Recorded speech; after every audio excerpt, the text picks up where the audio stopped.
We focus on history, culture, religion, art, social, and philosophy of Nusantara. Here, in the presence of Nusantara, we were made to be forgotten about the goodness of ourselves. Because negativity seems to be more interesting for us.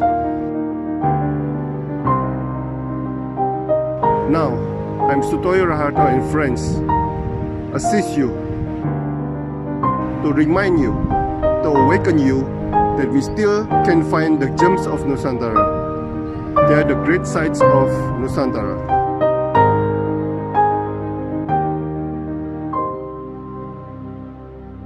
Oke, selamat malam teman-teman. Malam ini kita bersama Bu Kusmawati. Beliau adalah penari presiden, penari 4 presiden, lalu pelaku seni, lalu guru tari juga. Silakan Bu Kusmawati untuk menyapa teman-teman dulu. Selamat malam teman-teman, semuanya sudah bergabung. Terima kasih atas kesempatannya untuk bisa bergabung dan meluangkan waktu di malam ini. Ya, semoga apa yang ada di pembicaraan kita malam ini mungkin ada yang berguna buat teman-teman, atau bisa juga di chat lah, mungkin ada saran atau kritik buat saya, silakan. Terima kasih. Tadi saya sewaktu makan itu saya pikir-pikir, Bu, ini kalau penari 4 presiden, ini kan seperti kelasnya Marilyn Monroe, Bu. Wow banget. Bu Kusmawati, Ibu dedikasikan diri untuk menari. Apa motivasi yang membuat Ibu semangat terus dalam menari, Bu? Sebenarnya dari kecil saya, dari kelas 4 SD itu udah belajar menari sampai sekarang. Jadi belajar menari itu saya hampir setiap hari. Pada saat itu kan sedang topnya kursus tari Bali.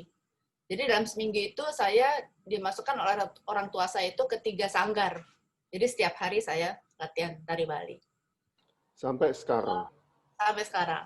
Bahkan waktu saya kuliah di ISIP di Lenteng Agung itu, saya juga double kuliah di LPKJ, sekarang IKJ. Itu juga jurusan tari. Sampai sekarang masih mempelajari tari? Iya. Mempelajari tari yang belum pernah di... Iya, kadang-kadang belum pernah, kadang-kadang ada teman ngajak latihan, ikut latihan gitu. Walaupun tari itu saya udah bisa, tapi untuk mengulang-ulang nostalgia gitu. Jadi hobi saya menari ini mengalir begitu aja, Pak. Wow. Waktu SMP, SMA nggak kepikiran bidang studi lain, Bu? Enggak tuh, karena setiap hari nari gitu kan. Jadi sampai akhirnya di sanggar itu saya belajar menari dari murid sampai menjadi gurunya. Jadi kayaknya mengalir aja gitu kan. Di samping itu juga untuk menyeimbangkan hobi saya kan berlari waktu itu. Jadi biar nggak tomboy. Jadi kalau pagi lari, kalau sore-sore nari. Wow.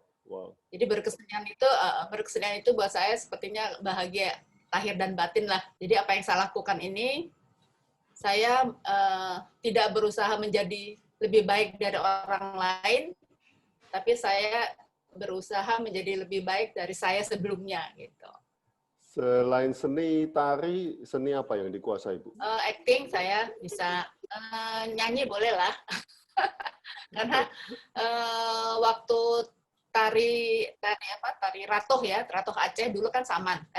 Sekarang nih Saman terkenalnya kan. Saya itu kalau misalnya dosen saya sedang pergi ke luar negeri, saya menggantikan posisinya dia sebagai syekh tari ratoh itu. Jadi syekh itu yang menyanyi di antara penari-penari itunya. Karena kan tari ratoh Aceh ini nggak pakai alat musik. Jadi hanya vokal penari saja. Wow. Apa itu tari topeng Pajegan, Bu? Ibu pernah mention tentang tari ini. Topeng Pajegan itu drama tari topeng dari Bali. Jadi pajak itu artinya borong ya, tambahan, jadi borongan. Jadi pertunjukan beberapa topeng yang ditarikan oleh satu orang. Jadi drama topeng ini waktu itu saya ujian, karena saya ngambil mayornya, mengambil tari spesial di IKJ itu kan mayor tari Bali. Jadi pada akhir semester saya ujiannya drama tari topeng Bali itu. Jadi di ujian itu saya memakai 6 topeng. Topeng alus, topeng Arsawijaya, topeng keras, topeng tuel, topeng sidekarya, dan 2 topeng penasar. Topeng penasar itu kayak topeng ngelawak, karena di sininya separuh ya. Ininya separuh, jadi mulutnya bisa ngomong, bisa ngelawak, bisa komunikasi dengan penonton. Pada waktu itu saya juga dibantu oleh 2 teman saya yang menjadi jembatan. Kalau saya ganti topeng, dia akan jadi narator atau selingan tari tombak gitu. Dan yang menariknya pada waktu ujian itu, biasanya kan kita ujian di salah satu ruangan yang ada di IKJ kan. Tapi saat itu saya ujiannya di teater halaman, di tim, di belakang bioskop tim. Tapi sekarang bioskop timnya udah nggak ada, udah rubuh. Itu saya terkesan sekali karena dosen saya saat itu Iwayan Dio almarhum, dan juga penata musiknya waktu itu I Gusti Kompiang Rake sama Iwayan Sadra, udah almarhum juga. Dia bertiga itu bikin rumah-rumahan kayak di Bali gitu, rumah-rumahan gedek dari daun kelapa. Jadi Bapak Iwayan Dio itu mau menciptakan suasana seperti di Bali, seperti Banjar-Banjar di Bali gitu kalau nonton pertunjukan wayang topeng. Dan itu penontonnya itu duduk di rumput pakai tikar. Waktu itu nggak ada lighting, hanya lampu-lampu sentolop, pentromak yang terpajang di kiri kanan. Jadi waktu saya ke sana, dosen saya bilang, kamu ujiannya di sini. Waduh, berat nih dalam hati saya. Waduh, gemeteran tuh waktu itu, Pak. Terus ke belakang, hanya dibatasi sama horden perca gitu kan, kayak di Bali gitu. Di belakang ada meja. Di meja itu udah disusun topeng-topeng yang akan saya gunakan dari babak 1, babak 2 sampai babak belur lah pokoknya waktu itu. Jadi dia secara besar kamu harus usaha sendiri. Kamu pakai sendiri, pokoknya ada gulungannya, ini aksesorisnya, ada daun, bunga dan lain-lain gitu kan. Terus ini ada udeng Bali gitu kan untuk topeng penasar yang mau saya pakai. Jadi memang saat itu sih benar-benar saya gemeteran ya, Pak. Pada waktu itu emang ya akhirnya saya harus berbuat yang terbaik pada saat itu, karena konon kabarnya baru saya aja yang dibikinkan ujian dengan suasana seperti itu, konon kabarnya. Itu S1, Bu? Enggak, masih D3. Oh, oke. Gitu. Nah, Karena kan memang saya dari awalnya kan nari Bali itu ibaratin udah semuanya udah bisa gitu kan, sampai mentoknya tari legong keraton, tapi kata dosen saya nggak usah cari yang lain, akhirnya topeng itu. Dan topeng itu memang ada 2 topeng yang sengaja dibikin buat saya, topeng tuel sama topeng Arsawijaya itu. Jadi saya pergi ke Sukawati, bikin topeng itu diukur-ukur, terus diupacarain gitu. Biar nempel ya Pak. Tapi emang enak pakai topeng itu ya serasa muka saya karena memang khusus ya dibikin gitu. wow. Itu bagaimana seorang Muslim menyesuaikan tradisi Hindu yang sangat kental, Bu? Saat itu prinsip saya berkesenian, bukan pindah agama. Jadi memang sebelumnya sama dosen saya itu saya sering diajak ngayah ke pura-pura yang ada di Jakarta kan, di Romangun, di Cilincing, di mana terus pasti nari legong keraton. Dan legong keraton itu bukan cuma semenit 2 menit, 1 jam Pak. Kita bertiga tuh nari sama teman saya tuh 1 jam. Jadi ya udah dicolek nari gitu modelnya. Jadi udah biasa. Kadang-kadang juga kalau ujian semester kan saya dikirim ke Bali sama dosen saya untuk memperdalam tari Bali juga di Desa Teges Kangenan. Tapi nginepnya saya waktu itu di rumahnya Ibu Arini yang maestro tari Bali kan, gitu. Di situ dia juga memberikan pelajaran banyak buat saya. Wow, sangat Indonesia, Bu.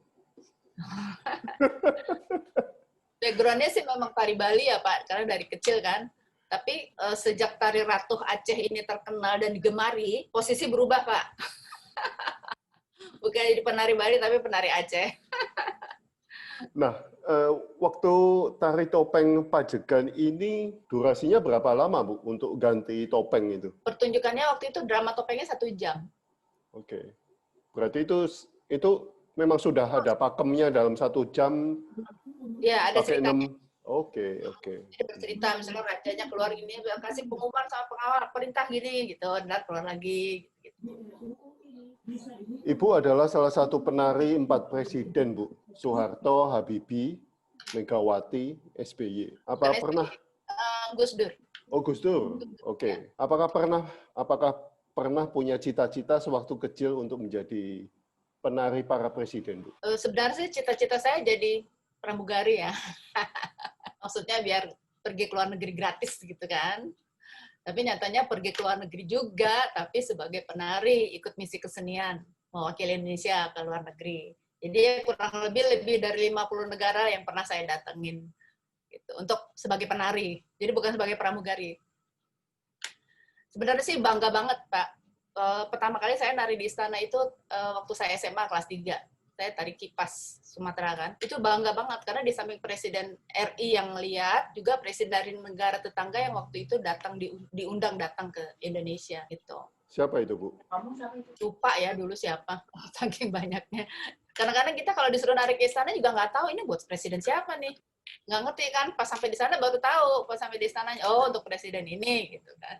Terus bingung juga kan, presiden ini negaranya di mana ya letaknya? Ada, Bu. Lebih sering saya pada saat itu adalah zamannya Pak Soeharto. Lebih sering nari di istana itu. Karena dengan tari ratuh yang banyak digemari ini, akhirnya tari itu sebagai tari wajib istilahnya kan di istana.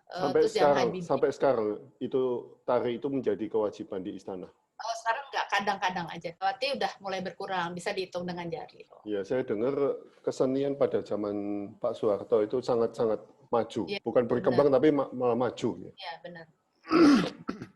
Mereka sangat menghargai. Iya. Nah, kalau zaman Habibie, Bu, pada waktu itu short time sekali ya? Jarang itu juga jarang. Karena kan jarang. Krisis ya waktu itu ya. Kalau Ibu Megawati sama Gus Dur? Ya, tidak sesuai zamannya Pak Harto. Oke. Wow. Seni rupa juga gitu, Bu, katanya. Seni rupa paling maju zaman Soeharto. Oh, iya. Nah, apa rasanya pertama kali menari untuk orang nomor 1 di Indonesia, Bu? Bangga ya. Bangga karena tidak setiap orang bisa nari di situ. Pada zamannya Pak Harto, itu memang misalnya tari Bali, itu didatangkan benar dari Bali. Jadi bukan penari Bali yang ada di Jakarta. Jadi benar-benar yang ahli lah istilahnya mereka yang didatangkan. Kalau sekarang kan bisa dari Jakarta yang mana aja, mungkin karena ini ya kondisi ya. Kalau dulu enggak. Jadi memang benar-benar, dan makanya kita kalau udah gabung dengan penari-penari asli itu rasanya juga ikut-ikutan ngetop gitu. Sampai kapan, Ibu? Oh, sampai Gus Dur aja ya? Selanjutnya nggak? Sampai Megawati. Oh, sampai Megawati. Tapi Megawati udah bisa dihitung sama jari. Kadang-kadang. Oke. Nah, ini pertanyaan yang apa spesialnya Ibu hingga dipilih menjadi salah satu penari presiden, Bu? Mungkin karena jam terbang saya. Mungkin juga karena saya bisa lebih dari satu tarian daerah. Dan bisa main angklung. Karena memang saya dari SMP udah belajar main angklung. Pada saat itu mungkin kalau misalnya tidak memungkinkan untuk memanggil penari-penari dari daerah setempat, ya semuanya diborong istilahnya sama penari Jakarta. Oh gitu. Jadi penari yang sama tetapi tariannya beda-beda. Sama. Oke. Bahkan kalau misalnya kita pergi ke luar negeri gitu kan, itu memang penari itu nggak bisa cuma satu tarian, dia harus bisa 3-4 tarian. Karena dalam satu pertunjukan itu kita bisa nari 4 tarian, 3-4 tarian. Pernah waktu itu saya pergi ke Expo di Jepang, kita penarinya 10, cowoknya 2, penari perempuannya 8, ditambah 1 pimpinan rombongan dari pariwisata. Pada saat itu saya tuh mau nari ratuh, panggungnya besar sekali, penontonnya juga kursinya banyak sekali gitu kan. Terus saya bingung, waduh ini suara saya kedengeran apa enggak gitu kan. Padahal itu 8 penari yang main, karena perempuan semua kan, yang laki-laki nggak mungkin untuk nari itu, karena untuk selingan. Udah tuh saya nemuin, pas JR, saya nemuin ke operator di belakang panggung kan, udah siap nih Pak di otak. Bahasa Inggrisnya ini, yang ngomong ini gitu kan, udah disusun deh tuh ya, kan bahasa Inggrisnya pas-pasan waktu itu. Tahun 89. Terus begitu sampai sana, orangnya sama sekali nggak bisa bahasa Inggris. Malah dia bilang, hiragana, katakana, ya gue dua-duanya kagak bisa. Gitu. Ya udah, akhirnya kan pantomim aja, daripada capek-capek kan ngedesain bahasa Inggris di otak, akhirnya saya pakai bahasa Indonesia, dia pakai bahasa Jepang. Ya udah, sambil pantomim gitu kan akhirnya ketemu juga. Pokoknya presidennya kamu tenang aja deh, speaker mikrofon yang kamu minta udah ada di sana gitu kan. Tapi di sana saya nggak lihat sama sekali Pak, nggak lihat sama sekali mikrofon yang ada di situ, saya nggak lihat. Biasanya kan kalau itu kan udah terpampang kiri kanan kan speaker yang segede-gede rumah gitu kan, itu nggak ada sama sekali. Jadi saya udah bilang sama teman-teman saya, pokoknya kita nyanyi sekencang-kencangnya. Kan cuma 8 orang, kita biasanya di istana kan 20 orang yang nari kan. Pokoknya nyanyi sekencang-kencangnya. Nah dari awal itu, pas saya baru masuk, kan masuknya tuh satu. Saya mulai nyanyi.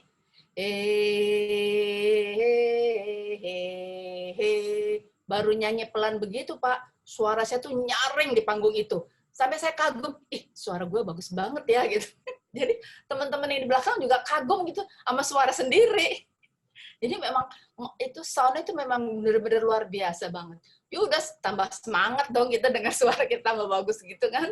Jadi di mana mic-nya, Bu? Jadi pas selesai pertunjukan, saya ke belakang panggung lagi ya kan, ketemu si Mas Hiragana sama Katakana itu kan. Terus saya tanya di mana? Terus akhirnya samanya dianterin di panggung itu, Pak. Speakernya itu, Pak, cuma segede jempol.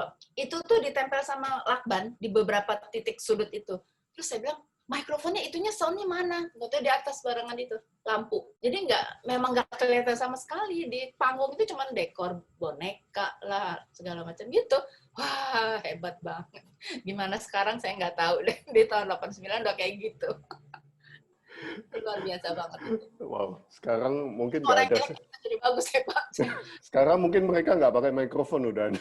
Iya, karena waktu itu saya ditawarin wireless kan, saya bilang saya nggak mau karena kan kita narinya kan mukul-mukul ini kan, dada, mungkin kan kita takut bunyi di mikrofon di wireless itu, saya nggak mau. Akhirnya ditempelin itu, hebat. Nah, sudah traveling 50 sekian negara, lalu pentas di 50 sekian negara. Komunikasinya gimana, Bu?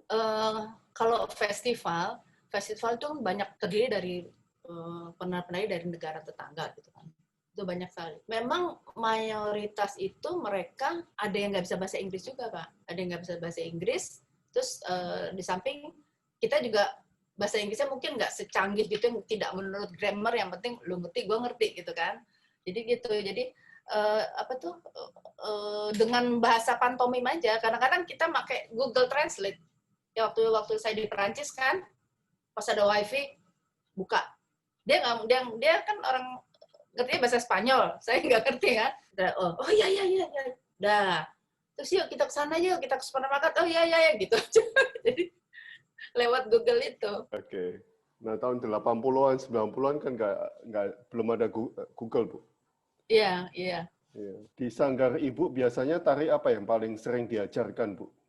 Untuk generasi muda, apakah masih banyak peminat tari daerah, Bu?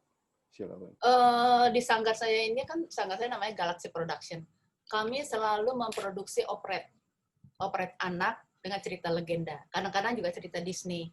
Itu semuanya one man show, Pak. Saya sutradara, saya penulis naskah, saya kadang-kadang jadi penata tari. Kalau join dengan beberapa sanggar, saya serahin penata tarinya sama sanggar teman saya itu.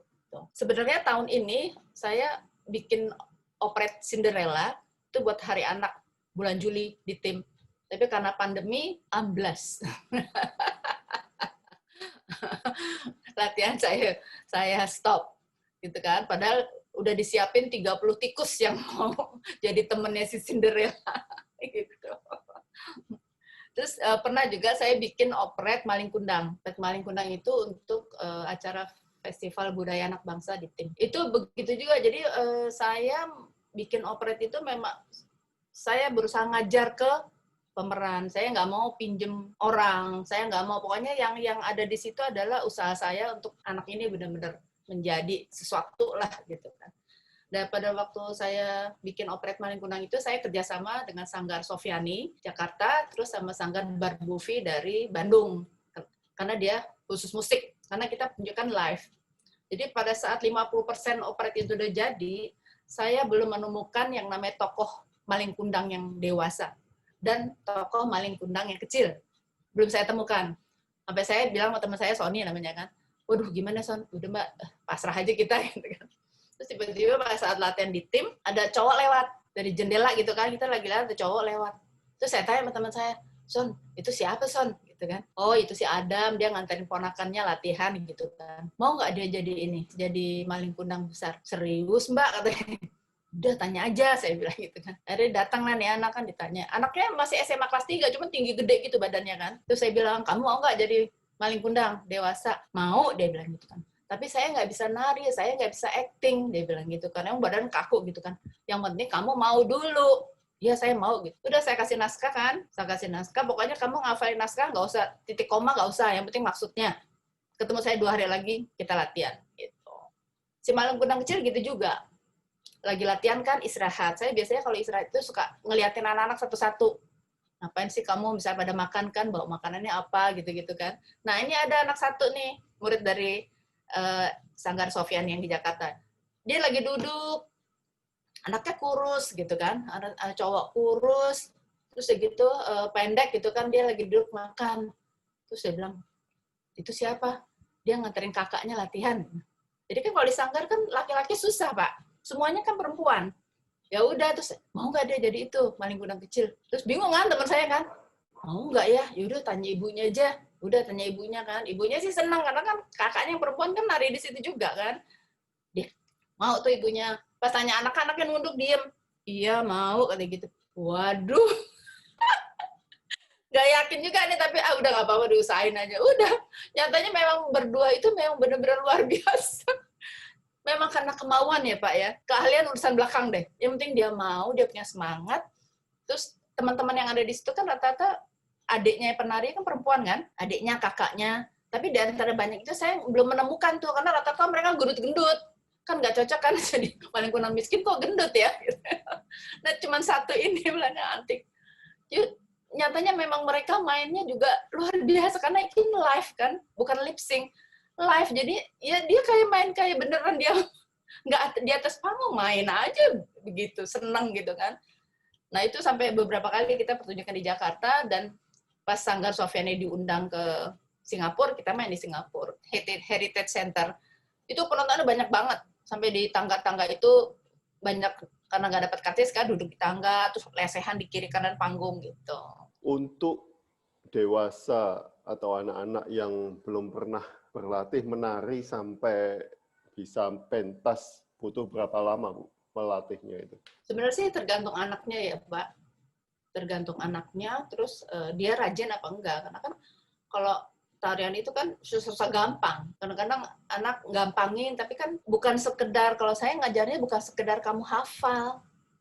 Jadi kalau saya kayak ngajar tarian daerah ya, kalau yang dewasa itu memang saya arahin ke tari daerah. Sebelum saya ngajar nari, saya ceritain dulu. Nih loh, kalau tari Pakarena ini begini, begini, begini. Jadi kamu harus narinya begini, begini, begini gitu. Supaya mereka tahu, walaupun itu mungkin buat kamu nggak berguna, di luar nggak penting lah, buat di luar juga nggak ada yang mau nanya gitu kan. Tapi nanti kamu pasti berguna nanti gitu kan. Gitu. Kalau untuk yang dewasa saya gitu. Kalau yang masih anak-anak kecil kan susah ya Pak untuk dikasih pengertiannya harus gini, ini sinopsisnya gini loh, ceritain gini, susah. Kalau yang dewasa selalu saya tekankan gitu. Karena kan ada beberapa gerak yang memang ada artinya. Oke. Nah, Jadi yang kita harus tahu. seperti maling kundang yang dewasa itu butuh berapa lama? Waktu itu 3 bulan ya Pak. 3 bulan itu seminggu 3 kali saya ngelatih mereka. Yang si Adam ini. Nah Bu, minat generasi muda untuk tari tradisional masih banyak nggak Bu? Kalau sekarang sih susah ya Pak ya.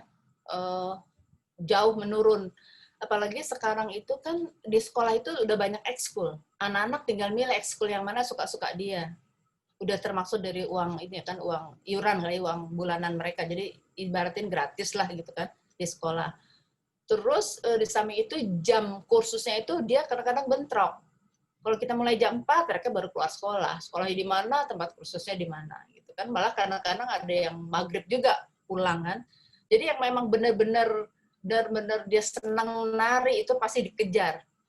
Dimanapun ada sanggar dia pasti, kalau memang dia senang gitu kan, dan pasti rajin. Dan rata-rata di sanggar saya itu, saya dari murid saya TK Pak, sampai sekarang SMA tuh masih setia.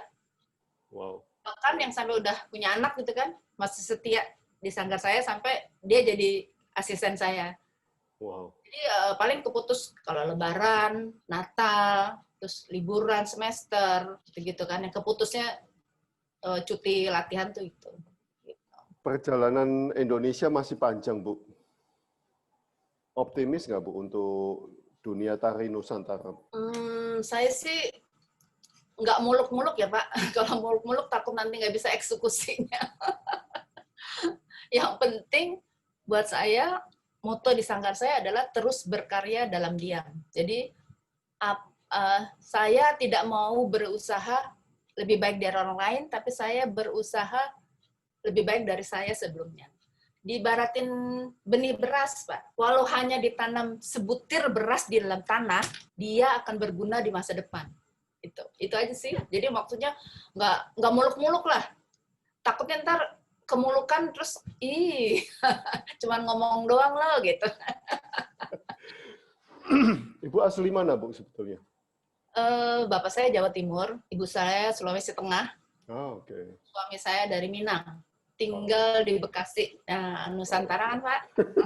Apa suka dukanya selama menari keliling dunia, Bu? Karena sudah lebih dari 50 negara yang didatangi. Yang paling dukanya itu ngangkat-ngangkat koper, Pak. Kan di sana nggak ada kuli. Ngangkat-ngangkat koper sedih, udah cantik-cantik, boyongannya banyak banget, gitu kan. Dan kadang-kadang dia kalau kita ikut festival, kita nginep di homestay ya. Jadi kamarnya lantai 3, naik aja deh tuh bawa koper, naik tangga, nggak ada lift. Itu sedih banget itu. Udah gitu, belum lagi kalau pulang nari udah capek, sampai malam nenteng-nenteng koper ke atas gitu. Itu yang sedihnya di situ. Emang kan kalau dandan sendiri udah emang harus ya. Dandan sendiri harus, terus ganti baju sepertunjukan itu 4 kali, udah biasa lah, udah wajib gitu ibaratkan. Terus sama makanan biasanya kalau misalnya nggak cocok kita ke makanan negara yang kita datengin kan jadi kendala kan buat diri sendiri. Tapi kalau saya sih orangnya pemakan segala Pak, apa aja saya makan. Yang penting sehat daripada tersakit di sana kan ngerepotin tetangga gitu. Sama cuaca itu kalau dingin banget gitu kan mengganggu semuanya. Apalagi kalau saya sering jadi Syekh Aceh kan, nyanyi kan. Jadi kalau dalam keadaan dingin gitu, saya harus nyelamatin suara saya. Jadi sepanjang itu saya nggak pernah minum air es, saya nggak pernah minum minuman bersoda, semuanya air hangat. Gitu. Dan kan air kan agak susah juga ketemunya kan, di sana kan semuanya dingin kan. Jadi saya kadang-kadang bawa ceret itu, dimasak gitu. Terus kalau sukanya sih banyak banget, Pak. Negara paling friendly untuk penari mana, Bu? Yang paling sih paling enak shoppingnya kali ya Pak. Murah meriah. Ya, dari ke Korea gitu kan. Itu paling enak itu. Maksudnya harga kantongnya sesuai sama belanjaannya. Kalau yang lain-lain kan mahal. Gitu. Dan sukanya tuh karena kita banyak kenal penari-penari dari negara-negara tetangga kan, walau kita bahasanya nggak bisa komunikasi gitu kan. Tapi kadang-kadang kita bisa pelajari, oh kamu tuh bajunya kayak gini ya cara bikinnya ya. Oh kamu tuh dandannya kayak gini kan, suka aneh-aneh tuh bajunya, suka bagus-bagus gitu kan. Waktu tahun 2015 tuh ada dari Turki bagus sekali bajunya. Tapi saya bilang, mau nggak tukeran sama baju nari saya? Nggak mau lah, orang bajunya mahal banget. Baju-baju, ya ada beberapa negara yang memang bajunya memang mahal-mahal. Oke. Dan yang lebih terkesannya lagi saya itu yaitu tahun 2017. 2017 itu waktu itu saya sama teman saya Sony jadi pimpinan rombongan untuk festival folklore di Perancis di 12 kota di Perancis. Itu naik bus pindah-pindah gitu kan. Terus pada bus ini sampai di satu kota namanya kota Haguenau. Haguenau itu dekat perbatasan Perancis Jerman. Pas masuk kota itu di setiap sudut itu foto anak saya, Pak. Oh, mau pingsan saya ngeliatnya. Hah? Foto anak saya itu setengah badan pakai baju Kalimantan, topi blue coin dari bulu kambing itu. Semuanya di jalanan, di pintu restoran, pintu rumah jompo, pintu sekolah, terus di pohon-pohon, di mobil-mobil. Semuanya, pokoknya semuanya titik tuh semuanya foto anak saya.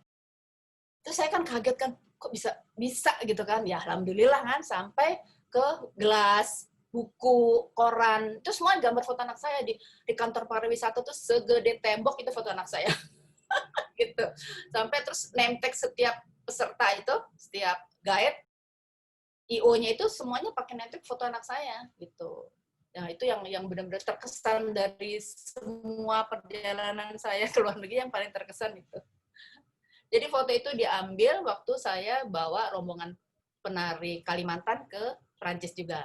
Ya di kota itu juga. Jadi rupanya kan fotografer banyak Pak, ratusan. Dan foto yang dikirim ke panitia itu ribuan. Jadi ibaratin rezeki anak saya kan di foto itu, Vini Vidi Vici lah judulnya. Gitu. Jadi ya itu terpilih itu. Jadi semuanya itu bukan foto di studio ya meja, enggak, semuanya candid Pak. Jadi memang di festivalnya ada 3 foto, 3 penari kan. Tapi yang lebih banyak di mana-mana itu ya foto anak saya itu. Nah itu yang luar biasa. Anak juga nari, Bu? Ya anak saya nari, 2 nari. Oh, Yang penari pertama, juga? pertama sama yang kecil. Penari istana juga, Bu? Ya yang pertama ya, yang Wow. kecil enggak. Oh. Tapi yang pertama udah nggak nari lagi karena dia udah di Berlin ikut suaminya diplomat. Oke. Oke. Yang kecil aja, yang kecil juga kadang-kadang, cuman kan sekarang udah ngantor, jadi susah. Jadwal latihannya susah. Wow. Keluarga penari. Oke, saya sharing ya, Bu ya, fotonya. Iya. Silakan sambil ngomong. Ya ini, jadi waktu poster ini rupanya poster ini di email ke saya kan, Aha. pakai bahasa Perancis. Jadi saya nggak ngerti kan bahasa Perancis kan, dan nggak waktu itu nggak sempat kepikiran untuk Google Translate kan. Jadi waktu dia ngirim nggak tahu ngomongnya apa, saya cuman jawab oke, merci beaucoup gitu kan. Jadi rupanya mereka minta izin. Jadi saya pikir oh ada foto anak saya nih dikasih gitu kan. Alhamdulillah gitu kan. Maka saya bilang cuma merci beaucoup aja kan. Nyatanya itu dia minta izin bahwa anak kamu akan dimasukin ke poster ini gitu. Dan pernah juga dia fotonya itu sendiri jadi ini ucapan tahun baru tahun 2016 di Prancis. Oh. Foto anak saya yang ini. Jadi waktu itu sampai saya tanya kan sama anak saya, kamu emang foto gitu kapan sih kok mama nggak lihat gitu kan? Terus dia kan orangnya ini malas-malasan, oh itu lagi apa tuh lagi capek dia bilang gitu. Nah ini seluruh peserta nih, ini seluruh penari di festival itu.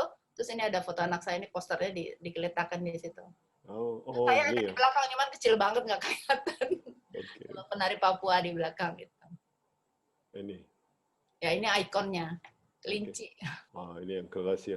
Ini yang gelas ya. Jadi pas pembukaan itu gelasnya ya gelas anak saya itu, makanya setiap minum terus gelasnya umpetin, setiap minum gelasnya umpetin. Jadi yang apa tuh yang nyiapin minum itu terus dia merhatiin kan, terus dia ketawa, rupanya dia simpenin. Pas saya udah mau pulang dikasih sama dia 20 gelas.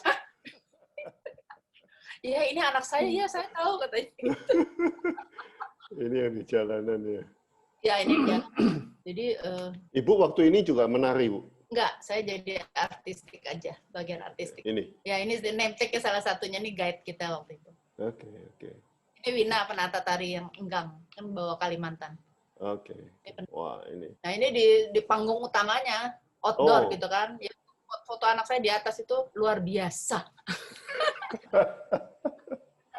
Karena sebelumnya pas saya lihat-lihat gitu Pak, itu nggak ada foto Indonesia yang seperti di ini seperti anak saya itu nggak ada. Paling rame-rame, nggak ada, cuman itu aja. Ya mungkin mereka tertarik karena topiknya kali kan. Jadi waktu saya tahun pas itu ke sana, ketemu sama wartawan yang motret kan. Dan wartawan yang motretnya dia juga nggak tahu kalau itu fotonya dia. Jadi rupanya orang sana itu sangat menghargai ya. Jadi di setiap poster itu ada namanya tuh di bawahnya tuh. Fotografer by François Julien namanya kan. Itu yang kelihatan di situ. Jadi baru dia tahu, oh ini foto saya ya gitu. Terus ngobrol-ngobrol macam-macam tuh saya tanya, kok kamu bisa foto anak saya gimana sih? Saya bilang gitu kan. Terus dia cerita, waktu itu anak kamu tuh lagi duduk di rumput dengan pakai pakaian lengkap kan habis nari. Terus dia mijet-mijet kakinya gitu kan. Terus, oh iya, nari enggang itu kan kadang-kadang sehari ini bisa 5-6 kali nari kan Pak, anak-anak gitu kan. Jadi nari enggang itu kan dia kakinya ngelibet-libet gitu. Kalau enggang kan, kalau sekarang kan enggangnya nari cicilan. Begitu. Jadi karena sering mungkin dia tekniknya salah, jadi keceklek kan. Nah, pada saat itu dia lagi ngurut-ngurut kakinya. Terus tiba-tiba si Julian ini manggil, "Hai Rima," gitu kan. Terus dia langsung, "Hai," gitu doang, udah jadi. Bener, maksud kesel berarti kan? Oh, iya, kesel, tapi dia sempat tersenyum lah, istilahnya sempat ketawa gitu kan. Makanya sih, memang sebenarnya dia, si Julian ini udah lama waktu kita datang di tahun 2015 itu, dia memang udah ngincer Indonesia, karena kostumnya bagus Pak, memang bagus. Kostum Kalimantannya memang kayak kita bawa semuanya bagus. Itu dia tertarik banget. Tiba-tiba lihat Rima kan diikutin terus dia, makanya dia tahu itu namanya Rima gitu. Indonesia. Dan sendiri juga nggak tahu. Indonesia is amazing. Saya tadi barusan ngedit video wayang beber itu, Bu. Oh, iya, yang waktu itu ya.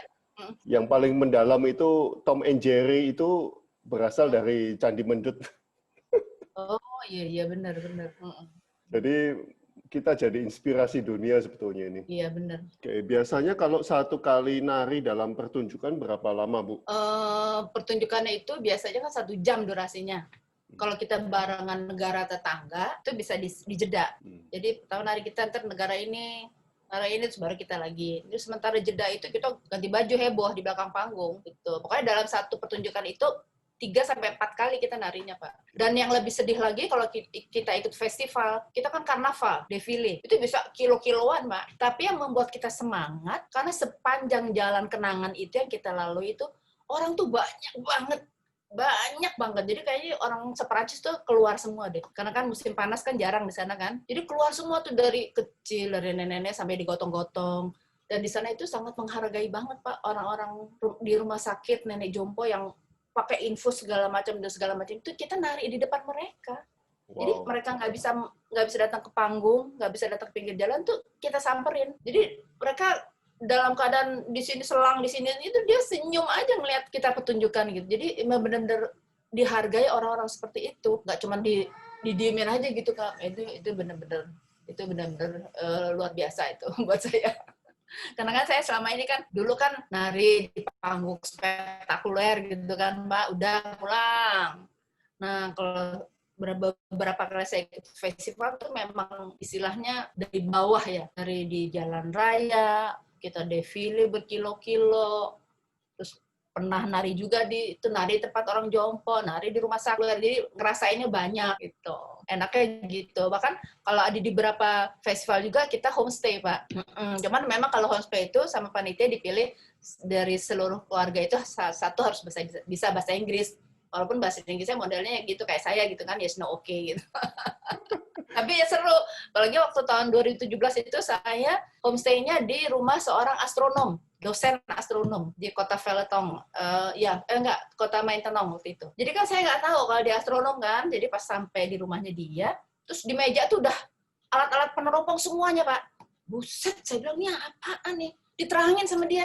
Aduh, mata rasanya udah 2 watt deh. Nah, itu pulang aja jam 10 malam kan. Itu dia nerangin, ini untuk ini untuk ini. Dah, besok pagi kamu ikut saya ya. Di belakang rumahnya tuh di jemuran ini kan tanah gitu. Ngeker.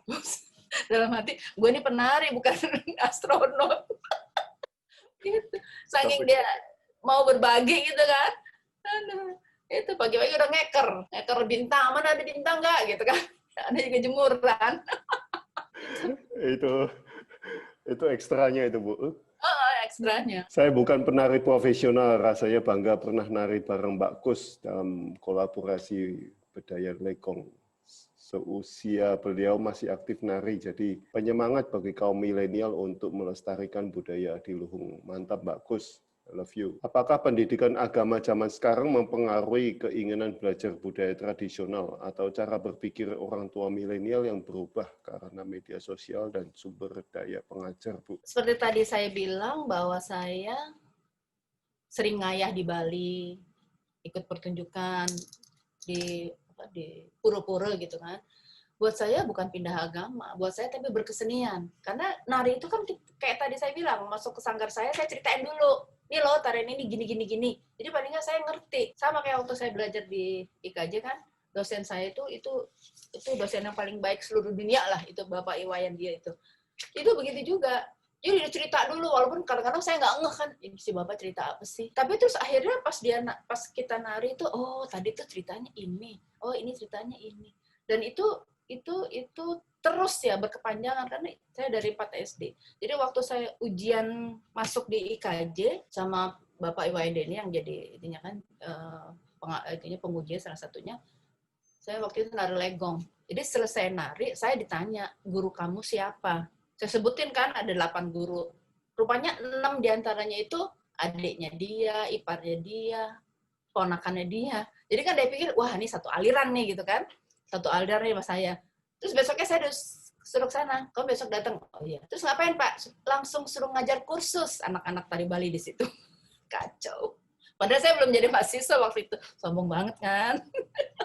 Karena memang waktu itu gurunya itu udah keluar, sementara dia harus pergi ke luar negeri, jadi nggak ada yang megang itu sanggar itu kursusnya itu. Makanya kebetulan satu aliran sama dia, langsung saya ngajar kursus. Dan sejak itu Pak, terus tetap juga terus saya ke Cilincing, ikut Galungan, Kuningan, itu selalu. Sampai waktu itu saya waktu pas belajar nari di mana, di Bali, sama Bu Arini tuh diajak main dek ke Besakih, pakai baju orang upacara, ikut-ikutan aja, udah gitu aja. Jadi nggak apa ya, nggak bukan berarti saya gitu, nggak, saya mempelajari kebudayaannya dan apa ada di balik yang saya lakukan gitu. Itu aja, mungkin bisa menjadi inspirasi hidup saya. Kan banyak pepatah-pepatah yang memang ini ya Pak, berguna gitu ya Pak. Bapak lebih tahu lah. Gitu. Makanya waktu saya pernah kerja di majalah pariwisata Taman Mini kan, namanya Indonesia Indah. Itu di majalah itu saya buka rubrik namanya Senyum Wisata. Nah, Senyum Wisata itu isinya tuh cerita-cerita lucu, norak, seneng itu selama saya pergi ke luar negeri. Dibarengin juga sama karikatur kayak Om Pasikom gitu kan, ada teman saya yang pinter karikatur gitu. Jadi saya selalu tuh setiap terbit sebulan sekali kan saya selalu buka itu Senyum Wisata, itu cerita Senyum Wisata. Jadi kalau cerita itu lucu apa enggak nih ya gitu kan, saya suruh baca teman saya, kayak keluarga saya atau bos saya suruh baca, saya ambil merhatiin mukanya kan. Kalau misalnya nggak senyum, waduh mesti diganti nih redaksinya. Kalau udah senyum, oke, lulus. Gitu. Terus sekarang juga saya masih freelance di majalah Adiluhung. Ini ada nih bosnya di sini kayaknya ikut nih dengerin bos saya.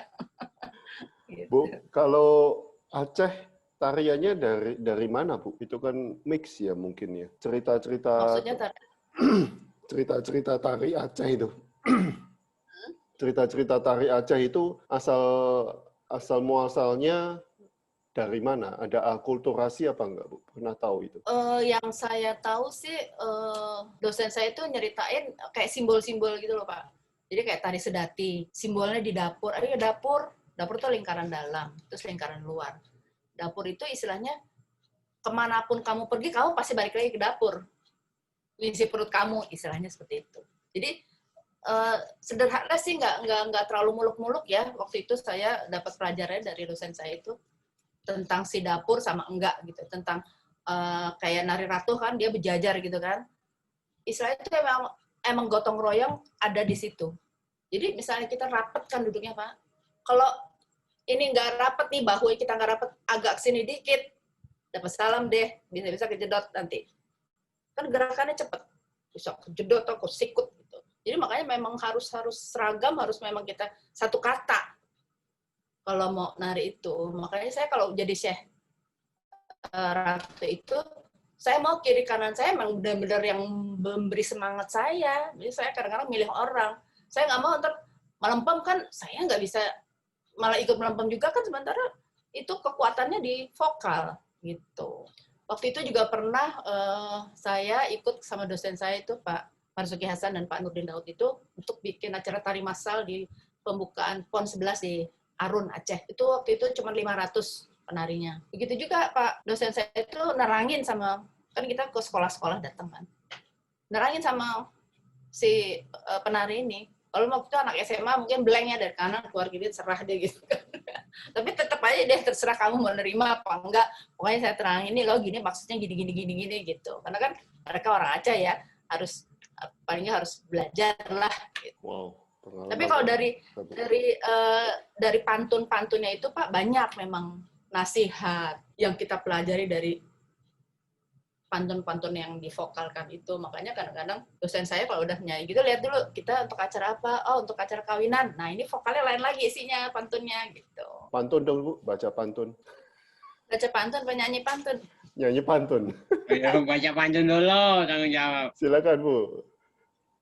Hai laut sa ilan la ombak me alen kapai di etra mebura bura hai bacute salah la bukan sa lah